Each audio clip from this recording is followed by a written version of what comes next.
I'm Rantasmo, and Todd Haynes needs more gay. Todd Haynes. His movies tend to involve themes of subverted sexuality, popular music artists, and spanking. He's an interesting dude. It all started with Superstar. Nice try, not that one.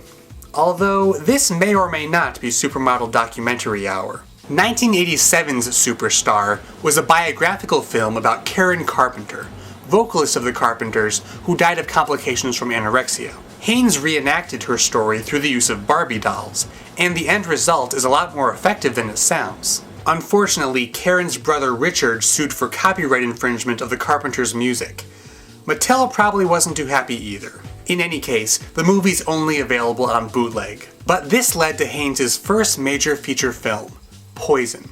Poison simultaneously tells 3 stories in 3 very different ways. A documentary about a child who murders his father, a classic black and white horror film about a science experiment gone wrong, and a dark and twisted prison romance. Poison is at times hard to watch, not just because of its shocking imagery, but because of its slow pacing and harsh themes. It examines homosexuality through the eyes of a society that abhors it, pushing gays to the very edge of existence, where sex, shame, and violence become fiercely intertwined. It's a meaningful movie, and an important movie, being one of the first major new queer cinema films. But it's also a painful movie, and I can't honestly say that I enjoyed it very much. But I also didn't hate it. And to be perfectly candid, I can't even think of anything especially funny to say about it. So, in conclusion, Poison is a movie.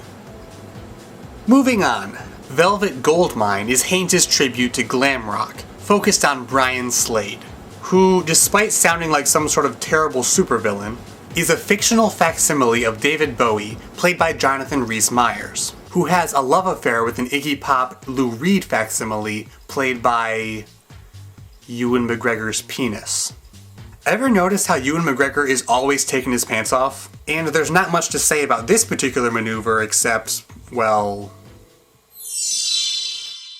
Goldmine mostly emphasizes visual dazzle over storytelling, so it fits the glam rock subject matter pretty well. Christian Bale plays a journalist who investigates Slade's present-day whereabouts because of a crush he had when he was a... teenager? I think he's a teenager here, because he has bangs.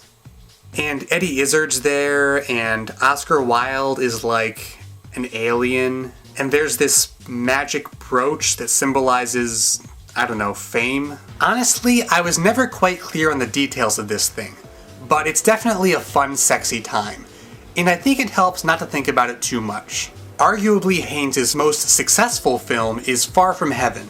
The first thing you notice about this film is that it looks gorgeous. It's done in the style of 1950s melodramas popularized by director Douglas Sirk, so it pops with the colors and aesthetics of the era, but deals with issues that were taboo at the time, namely homosexuality and interracial romance. It's about a housewife who discovers that her husband is closeted, and subsequently develops a romance with the Allstate guy. Honestly, when I watch this, I half expect him to follow up every line with, "Are you in good hands?" And the movie proves what the best and brightest of us have known for years. That Julianne Moore is a f***ing pimp.